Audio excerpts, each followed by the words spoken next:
आज भल कथा मन रखिता पिले आज आलोचना करवा भारत युद्ध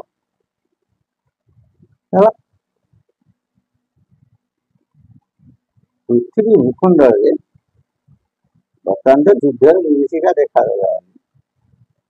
महापुरुष कहते तन्मध्य भारत युद्धटा केते हम तुमको बारंबार कही युद्ध दुई भाग विभक्त हो गोटे गोला बारूद युद्ध वैज्ञानिक विज्ञान तंत्र द्वारा गोटे युद्ध आउ गोटे युद्ध हम कौन ठेंगा पहाड़ युद्ध जमी रजा राजनीति मान सब खंडा युद्ध सब करते सेमती दिने गोटे गुणी युद्ध हम से समय दिने दिने आसब बुझीपार ना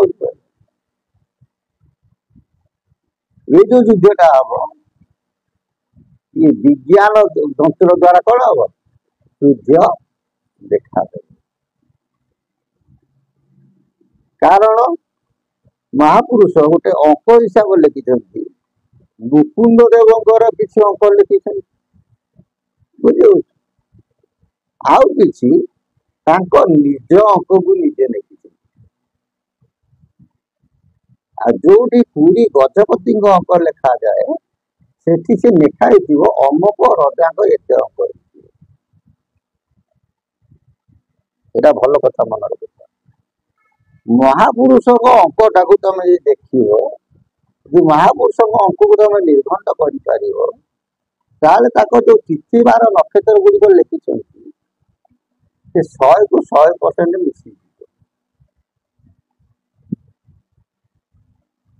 तुम पूरी रजाक अंक धरी विचार कर संपूर्ण मिसब ना जो आम मीन शनि कथा आलोचना करते आगुरी महापुरुष 2टा मीन शनि कथा लिखी गोटाए लिखिं मुकुंद देव मीन शनि आउ गोटे लिखिं 52 अंक भोग मीन गोटे मीन शनि लिखिं गुरुवार मीन शनि आउ गोटे मीन शनि लिखिं शनिवार मीन बुझीपार ना कि आम सब कौन भावुचे कलयुग सरीज तेणु यही मीन शनिटा हूँ सत्य ये तो मु मन रखिता कहूँ मुकुंद देवंकर 42 अंक समग्र पृथ्वी भूखंड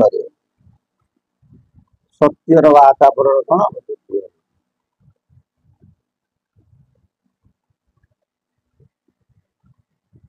महापुरुष जो अंक लिखिं से 2टा अंक आसे मत गोटे 58 अंक भितर सत्यर उत्पन्न हम एवं संपूर्ण सत्य संसार परिचालित हम मुकुंद देवंकर केते 42 बाल मुकुंद सड़ी आव शेष से दिन कलिजुग संपूर्ण हो दिन ना बैशाख शुक्ल अष्टमी गुरुवार दिन से दिन कलिजुग परिवर्तन किंतु भीम बही लिखिं शनिवार पंचशखा माने गुरुवार को लिखे किंतु भीम बही लिखिले शनिवार कारण कौन तुम्हें देखिए कली 34 भीम बही लिखते शनिवार सत्यजुग कौन हम उत्पत्ति 2टा कथी आर अर्थ बाहर केतटा अर्थ बाहर गोटे अर्थ बाहर किंतु यही जो मीन शनि भोग कला शनिवार मीन शनि के भोग कला शनिवार 52 अंक मीन शनि भोग कर महापुरुष पुणी 32 अंक भोग कर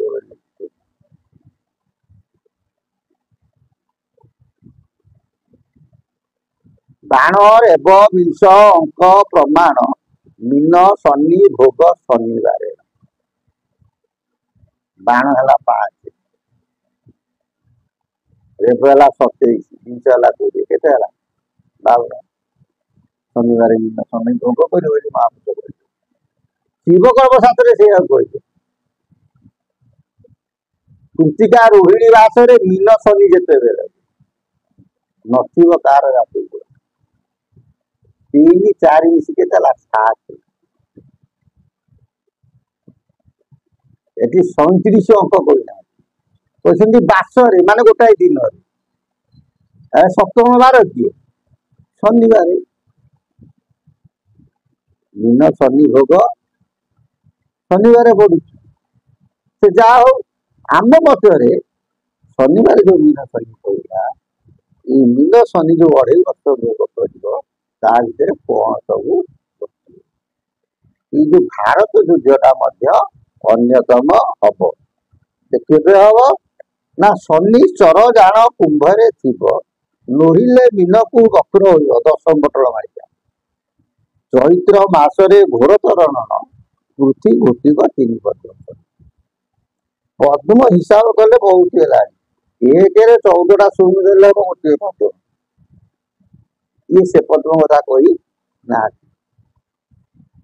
କହିଲେ ଚୈତ୍ର ମାସରେ ଘୋରତର ରଣ ହବ। ପୃଥ୍ୱୀରେ କଣ ହେଇଯିବ? ଭାରତ କଥା କହିନାହାନ୍ତି, ପୃଥ୍ୱୀରେ କଣ ହବ? ଘୋଟିବ ଘୋରତର ରଣ, ପୃଥ୍ୱୀରେ ଭୟଙ୍କର ଯୁଦ୍ଧ ସୃଷ୍ଟି ହେବ। ସେଇ କଥା ଉପରେ ରୁକୁଣି ଗୀତାରେ ମଧ୍ୟ ପ୍ରମାଣ।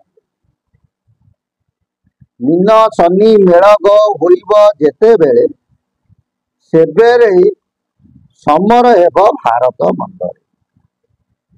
କହିଲେ ସେ ସମୟରେ ପୃଥିବୀର ଗୋଳ ଯେତେବେଳେ ବୃଦ୍ଧି ହବ, ଭାରତ ମଧ୍ୟ ତା ଦେହରେ ଅନ୍ତର୍ଭୁକ୍ତ ହେବ। ତେଣୁ ଆସନ୍ତା ଚୈତ୍ର ମାସ 2026 ମସିହା ଯୋଉ ଚୈତ୍ର ମାସ ଠାରୁ ଆହୁରି ମହାନ ବିପଦ ମଧ୍ୟ ଦେଖା ଦେବ।